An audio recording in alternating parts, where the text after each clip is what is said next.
Então, pessoal, vamos dando continuidade aí, que é o nosso curso, né, o curso preparatório para obreiros e líderes, agora com o vídeo 3 da parte 1, com o tema o que é um obreiro aprovado, né? Então, o papel do obreiro. O obreiro ele é um operário de fato qualificado, ele trabalha a serviço do reino de Deus. Então, obreiro é aquele que trabalha a serviço do reino de Deus, né? E esse trabalho ele é contínuo, ele é sem descanso. Então esse trabalhador ele nunca se despede do seu uniforme. Então não é como uma atividade que ele faz de forma secular. Então às vezes nós estamos na nossa atividade, nós estamos no nosso trabalho, e lá no nosso trabalho nós usamos um uniforme. Enquanto a gente está com esse uniforme, então a gente fala que representa ali aquela instituição, aquela empresa. O obreiro, ele é em tempo integral obreiro. E desta forma, esse uniforme que ele usa, ele se sobrepõe às atividades seculares dele. Então, o tempo inteiro ele tem que estar ali trabalhando para o crescimento do reino, né?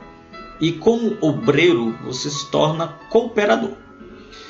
Mas vamos entender um pouco mais sobre isso. Primeiro, que não há distinção ou uma posição hierárquica com relação ao obreiro. Todos são membros do corpo de Cristo. Então, o pastor, o bispo, o apóstolo, o diácono, o presbítero, o porteiro, aquele que faz a limpeza, o recém-convertido, todos fazem parte do corpo de Cristo, né? Não tem ninguém mais importante do que o outro. Por isso que esse papel de ser obreiro, na verdade, ele significa servir e não ser servido. Então, não é uma posição hierárquica para que eu tenha destaque na congregação, mas é um trabalho que eu estou fazendo para servir aos outros. É cooperar para o crescimento dos outros. E cooperando para o crescimento dos outros, eu estou cooperando para o crescimento do reino de Deus. Então, ser obreiro é ser uma referência e não somente um cargo ou uma função. Então, nós não devemos partir do princípio da hierarquização, e sim de um serviço, de estar à disposição. Então, serviço, ela é uma fila e não uma pirâmide. Então, notem que quando eu me coloco na posição de servir, na posição de ser obreiro, eu tenho que entender que eu estou em uma fila, porque todos são iguais. E essa fila, ela pode ter algumas particularidades, né? Tem o primeiro, tem o segundo, tem o terceiro, mas entenda que nós não devemos estar presos à posição nessa fila, mas à disposição que eu tenho que estar na fila. Só por eu estar na fila, eu já estou me colocando à disposição de servir, né? Então, nós temos alguns problemas dentro de determinadas denominações que enxergam o serviço de forma equivocada, de forma piramidal, ou seja, que alguém está na base, que é a maioria ali dos cristãos, e alguém está na ponta da pirâmide, alguém é a fonte de toda a energia, ele é o foco das atenções. Está errado, né? Então, a estrela é Jesus Cristo. A quem tem que ser adorado é a Deus. Então, o homem não pode estar numa posição de tanto destaque, ou que se almeje tanto esse destaque, para que ele seja tão visto assim. Então, é uma posição de servir. Então, devemos tomar este cuidado, que na nossa congregação nós tenhamos uma disposição de servir e não uma posição hierárquica. Tem outros que já pensam desta outra forma, que essa hierarquia começa no primeiro e vai para o último. Notem que nessa posição de cima para baixo, aquilo que está vindo de cima para baixo nessa hierarquização, a gente termina afundando, porque cada vez a gente tem mais gente na base e menos gente no topo. E aí as pessoas da base, elas começam a exercer atividades para chamar a atenção, para galgar uma posição dentro da congregação. Não é esta a inspiração bíblica. A inspiração bíblica é de que todos somos iguais, que existem dons, existem posições, existem funções, existem atividades, mas que ninguém é maior do que ninguém. O maior sempre tem que ser Jesus Cristo, ok? No tocante a isso, nós não estamos falando de indisciplina, mas o pastor, o bispo, o presbítero, seja lá quem estiver à frente, ele faz parte do corpo de Cristo. Então, nada pode ser mais gratificante do que esta posição desta autoridade eclesiástica, dela se aproximar das suas ovelhas, de estar próximo e não de se distanciar.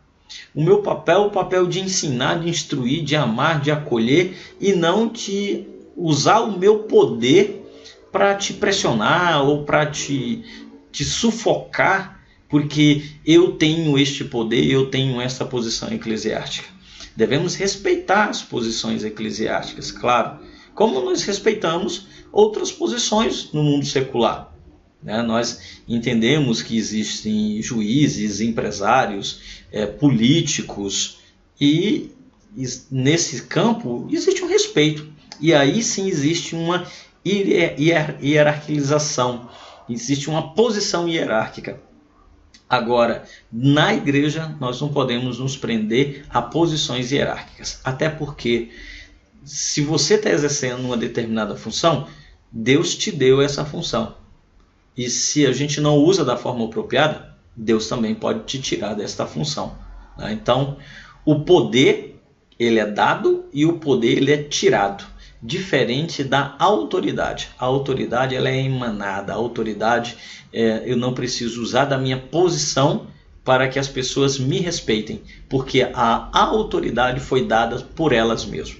Então, quando a gente tem uma igreja onde a congregação dá autoridade a alguns membros para exercer as funções, é algo maravilhoso. E estas pessoas que foram revestidas de autoridade não podem esquecer que elas representam a congregação, que elas estão buscando os interesses da congregação e não seus próprios interesses. As nossas habilidades, que é muito importante, elas são trazidas, elas não são dadas com o objetivo de ajudar os outros. Então, se eu tenho uma habilidade de ensinar, é para você ensinar alguém. Eu tenho habilidade de manusear a Bíblia, ensine alguém. Eu tenho uma habilidade de cantar, ensine alguém. Eu tenho uma habilidade que é tocar um instrumento, ensine alguém. Jesus Cristo, ele deixou essa mensagem. Ele ensinava as pessoas com o objetivo delas ensinarem outras pessoas. Se não fizessem assim, não haveria o cristianismo. Então, Jesus tinha esse objetivo. E não uma estrutura de poder. Existem algumas referências que até os apóstolos ficavam discutindo quem seria o chefe, o líder deles após a partida de Jesus Cristo, após a morte de Jesus Cristo. Então, e Jesus logo fala que não deve ser assim a conduta do cristão. Não se preocupe com quem é o maior. Se preocupe em servir, em amar, em ser humilde e continuar. E eu sei que é muito difícil isso. Nós temos uns problemas em determinadas denominações, que se chega alguém que tem um pouco mais de conhecimento bíblico, um pouco mais de conhecimento teológico, ele já não é visto como uma pessoa boa, porque é teólogo, porque conhece disso, justamente porque existem medos. Nós temos medos E aí se fala em poder. Se eu estou com medo de alguém que está chegando na igreja porque ela tem um conhecimento teológico, ou se eu tenho medo que um irmão exerça um cargo ou faça alguma atividade na igreja porque eu vou perder o poder, então está errado. Está errado. Eu vejo às vezes muitas denominações que a liderança ela é muito fechada, às vezes até uma estrutura familiar, e não se dá espaço para outros exercerem suas atividades por puro medo de perder o poder. Então, é algo para reflexão se na sua igreja tem este problema da liderança ser extremamente fechada e ela tem esse medo de perder o poder. Converse com a sua liderança, busque referências bíblicas e exemplos para isso. Então eu vou deixar alguns exemplos, como o exemplo de Moisés e Jetro. Moisés estava ali detendo todo o poder e em um determinado momento Jetro, seu sogro, avisa e fala: olha, você está sendo sufocado, cansado, deixa as outras pessoas fazerem as atividades com os problemas menores, deixem que eles resolvam, e os problemas maiores tragam para vocês. Na igreja, já no Novo Testamento, na igreja nos seus primórdios, os apóstolos, quando estiveram sobrecarregados, eles mesmos sugeriram que iriam buscar mais pessoas, instituíram pessoas para ajudar os órfãos, as viúvas. Quando havia uma discussão de um tema, os apóstolos se reuniam com os presbíteros para discutir o tema. Então, em toda a Bíblia, nós vemos a orientação do que esse poder seja compartilhado e não um poder fechado, restrito, que esteja na mão de uma só pessoa. É muito interessante nós termos sempre um conselho, uma reunião de pessoas onde o pastor ele pode defender as suas ideias, mas que outras pessoas da congregação, que são representantes de toda a congregação, também possam expor suas ideias e, com base naquilo que acharem prudente, minimizem os erros, minimizem as falhas. É muito importante nós entendermos que nós não vivemos em uma situação de poder, mas nós vivemos em uma situação de servir. Bom, algumas funções de liderança. Então, começando com essa função, nós temos que separar algumas coisas. Então, todos somos iguais perante Deus, mas existem funções, serviço, ofício e chamado. Depois vamos separar isso muito claramente. O que é uma função, o que é um serviço, o que é um ofício e o que é um chamado. E temos que entender que precisamos ter uma hierarquia flexível e não essa hierarquia engessada. Todos somos soldados do exército de Deus. Existe uma diferença, que alguns dos soldados eles têm funções diferentes. Então, justamente para que haja uma melhor administração. Mas nós não podemos nos comparar aí com estruturas que são estruturas seculares, ok? Vamos começar aí falando sobre o catecúmeno. Apesar de não ser um cargo de liderança, é importante a gente conhecer esta situação e esta posição. Catecúmeno é um cristão que ele acabou de se converter ao cristianismo, então agora ele está num processo que é um processo de aprendizado. Nesse processo de aprendizado, ele vai aprender sobre os usos e costumes, sobre doutrinas bíblicas, sobre o bom convívio, até porque a partir daí ele vai tomar uma decisão de ser batizado ou não. É muito importante termos uma classe de catecúmenos ou se dispor a ensinar essa pessoa, mesmo que individualmente, para que ela tome a decisão se ela vai batizar ou não. Então, existem algumas fases na vida cristã. Acabei de me converter ao cristianismo. Agora eu estou aprendendo sobre o cristianismo. Saber que existe uma pessoa e conhecer a pessoa é diferente. Eu sei que existiu Martin Luther King, sei, mas eu não o conheci. Algumas vezes nós nos perdemos nessa situação. eu sei que existiu Jesus Cristo, mas eu não conheço. Eu não conheço quem foi Jesus Cristo. Eu sei que existe uma Bíblia, mas eu não conheço quem são essas pessoas. Então, quando se fala no cristianismo, é muito importante que a pessoa conheça quem foi e quem é Jesus Cristo. Sabendo disso, a partir desse momento, Jesus deu esse exemplo. Ele então ajudou aqueles homens nesse processo de aprendizado. Estes homens então se convertem ao cristianismo seguindo a esse mestre, Jesus, o Messias, e a partir daí eles se tornam discípulos. Discípulo é aquele que seguia alguém. Hoje um discípulo também é aquele que segue alguém. Algumas dessas pessoas viram a pregação, ouviram a pregação de Jesus Cristo, acreditaram nas palavras de Jesus Cristo e começaram a segui-lo. Não só seguir as suas palavras, mas seguir o seu modo de pensar, seguir o seu modo de viver. Então, o cristianismo é seguir o modo de pensar e o modo de viver de Jesus Cristo. Por isso que a gente deve sempre refletir, aquilo que eu estou fazendo, essa minha atitude, Jesus Cristo faria desta forma? Sempre que a gente reflete sobre isso, nós estamos tentando seguir o exemplo de Cristo. Então, discípulos eram aqueles que seguiam. Dentre esses discípulos, Jesus então chamou em especial 12 pessoas, que o chamou de apóstolos. Então, ser discípulo é se tornar parecido com um mestre. No caso, ser discípulo de Jesus Cristo é ser parecido com Jesus Cristo. Dentro dessas atividades, nós temos as atividades de cooperador. Os cooperadores, eles são os cristãos mais capacitados ministerialmente. Então, ser cooperador não está atrelado a conhecimento teológico e nem com relação a nível cultural ou nível educacional.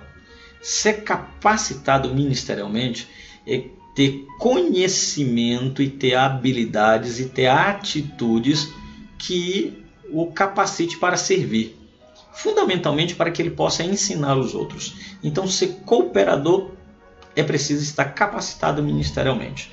Então, era comum nos tempos bíblicos a menção de pessoas que cooperavam. Então, no final das epístolas, das cartas, era comum que se colocasse nomes de pessoas que cooperaram.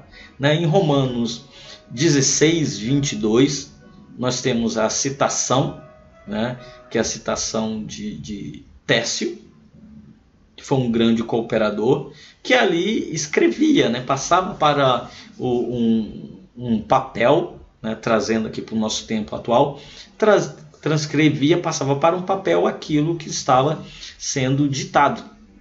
Então ele cooperou para que esta carta fosse confeccionada, e ele também cita outros cooperadores. Outros cooperadores também são mencionados nas cartas, Marcos, Aristarco, Demas, Lucas. Então vejam, por exemplo, em Filemon, no capítulo 1, versículo 25, Então, nós temos outros cooperadores, Priscila e Áquila, está lá em Romanos 16, 3. Também vejam em 1 Coríntios 16, 19. Então, a gente vai ver que sempre existiu várias pessoas cooperando para que a obra de Deus fosse concretizada. Então, os cooperadores, eles possuíam aí uma capacidade maior que muitos dos outros irmãos.